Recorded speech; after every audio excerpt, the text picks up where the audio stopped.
تقدیر کیا ہے؟ اگر سب کچھ پہلے سے ہی لکھا لکھایا ہے تو ہم اپنے اعمال کے ذمہ دار کس طرح ہوئے؟ پھر اعمال کی جزا و سزا کیسی؟ پھر جنت و دوزخ کے کیا معنی؟ وضاحت فرمائے۔ بھئی سچی بات یہ ہے کہ اس سوال نے ایک عرصے تک مجھے بھی ستائے رکھا، اور میں سوچتا رہا کہ اگر واقعی اللہ تعالیٰ نے پہلے سے ہی سب کچھ لکھ دیا ہے کہ میں اتنے بج کر اتنے منٹ میں بیٹھ کے یہاں پہ ایک لیکچر دوں گا، یہ تقریر کروں گا، اتنے بج کر اتنے منٹ میں نماز پڑھوں گا، اتنے بج کے اتنے منٹ میں فلاں کو گالی دوں گا، فلاں کو تھپڑ ماروں گا، یہ پہلے سے ایک میرا شیڈول مرتب ہے اللہ کے یہاں، لکھا لکھایا پروگرام چھپا چھپایا موجود ہے، میرے کیا قصور؟ تو لکھنے والے کا قصور ہے۔ بات تو خطرناک ہے نا، بات تو خطرناک ہے نا۔ تقدیر کیا ہے؟ عربی میں اس کے لیے ایک لفظ لکھا جاتا ہے دینی کتابوں میں، علم اللہ السابق، اللہ کا علم جو پہلے سے اسے حاصل ہے۔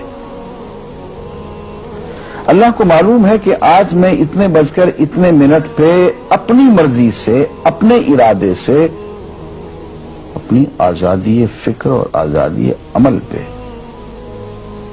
عمل سے کام لیتے ہوئے یہ کام کروں گا۔ اب بھائی کام تو میں اپنی مرضی سے کر رہا ہوں، اپنی آزادی سے، اپنے ارادے سے کر رہا ہوں، لیکن اتنی سی بات تو مانو کہ اللہ تعالیٰ علام الغیوب ہے، علیم بذات الصدور ہے۔ مجھے اپنے بارے میں پتہ نہیں ہے کہ کل 10:10 پہ میں کیا کروں گا، اس کو پتا ہے۔ مجھے اپنے بارے میں پتہ نہیں ہے کہ میں 10 سال کے بعد کہاں ہوں گا، کیا کر رہا ہوں گا، فلاں بج کے فلاں منٹ، اس کو پتا ہے۔ اس کو میرے آزادانہ، خود مختارانہ، فری ول کے ساتھ کیے ہوئے اعمال کا پتا ہے کہ میں اپنی مرضی سے، اپنے فری ول کے ساتھ، اپنے ارادے سے اتنے بج کر اتنے منٹ پہ کیا کروں گا۔ یہ اس نے اپنے ہاں لکھ رکھا ہے، اس لیے کہ اس کو پوری کائنات کا نظام چلانا ہے۔ اس کا علم جو ہے وہ صحیح ہے، لیکن اس کا علم میرے ارادے سے نہیں ٹکراتا ہے۔ یہ بات میں ایک مثال سے سمجھاؤں گا۔ میرے ساتھ ایک واقعہ پیش ہو گیا، اس دن مجھے تقدیر سمجھ میں آ گئی کہ ہوتی کیا۔ 1971 کی بات ہے کہ یہاں اکاؤنٹنٹ جنرل آفس میں میں ڈپٹی اکاؤنٹنٹ جنرل تھا۔ اس زمانے میں ایک مشہور نجومی تھا شیخ صادق، یہاں قلعہ گزر سنگھ میں رہتا تھا۔ وہ پتہ نہیں بیچارہ زندہ ہے یا فوت ہو گیا۔ انہوں نے دروازہ کھولا، میرے کمرے میں آ گیا۔ کیا صاحب، ہم آپ کی خدمت کرنا چاہتے ہیں، ہم آپ کو مستقبل کے بارے میں کچھ بتانا چاہتے ہیں۔ میں نے کہا میرے پاس فضول باتوں کے لیے وقت نہیں ہے، میں علم نجوم وغیرہ کو، اس قسم کے یہ فضول باتوں کو میں نہیں مانتا ہوں، مشغول آدمی ہوں، ان چکروں میں مجھے مت ڈالو۔ انہوں نے کہا سر مجھے صرف 1 منٹ تو آپ دے دیں۔ میں نے کہا ہاں 1 منٹ دیتا ہوں۔ اس نے ایک بہت بڑا کاغذ میرے سامنے لکھا جس پہ 40 خانے بنے ہوئے تھے، 40 چیزوں کے نام لکھے ہوئے تھے، مختلف چیزوں کے نام، کتاب، قلم، اینک، کاپی، دوات، پینسل، میز، بادل، برکھا، مسجد، مندر، ایسی ایٹ رینڈم چیزوں کے نام، 40 چیزوں کے نام لکھے ہوئے تھے۔ وہ کہنے صاحب آپ ان میں سے کسی ایک چیز پہ انگلی رکھ دیں یا اس کا نام آپ اس کاغذ پہ لکھ دیں۔ اور مجھے یہ کہتے کہتے اس نے ایک پیس آف پیپر میری میز سے اٹھایا اور اس پہ کچھ لکھا اور اس کو یوں الٹا کے رکھ دیا۔ میں نے کہا تم نے یہ کیا کیا؟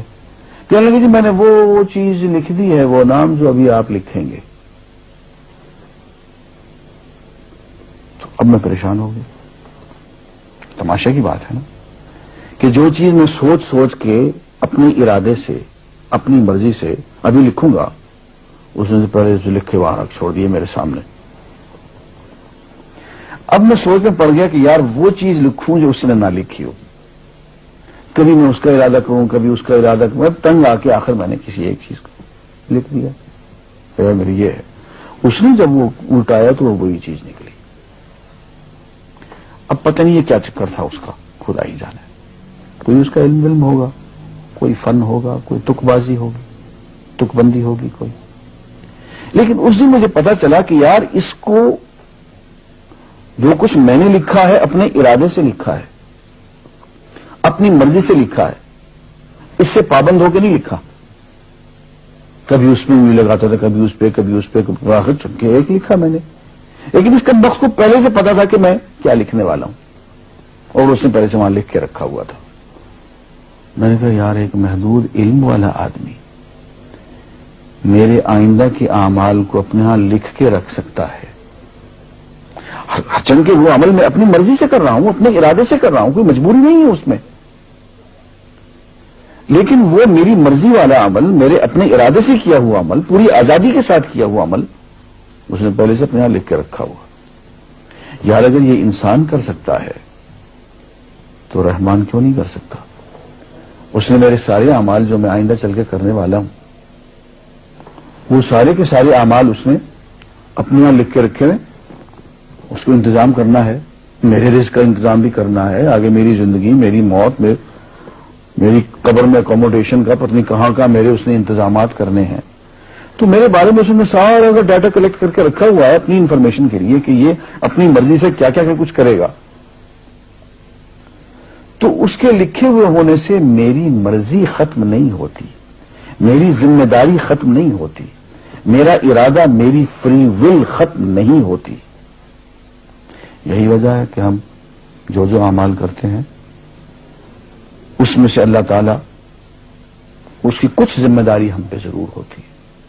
کچھ کام اللہ تعالیٰ کا ایک نظام ہے، اس میں شاید ہماری ذمہ داری نہ ہو، وہاں جبر ہو. لیکن کچھ اعمال ایسے ہیں جن میں خالصتاً ہمیں آزادی حاصل ہے، ہمیں اختیار حاصل ہے، ہم ان کے ذمہ دار ہیں، ہمیں ان پہ جزا ملے گی، ہمیں ان پہ سزا ملے گی، اللہ تعالیٰ بچائے. اور جزا ملے گی تو جنت ہوگی، سزا ملے گی تو دوزخ ہوگی. لیکن آزادی عمل اور ارادہ ضرور ہے.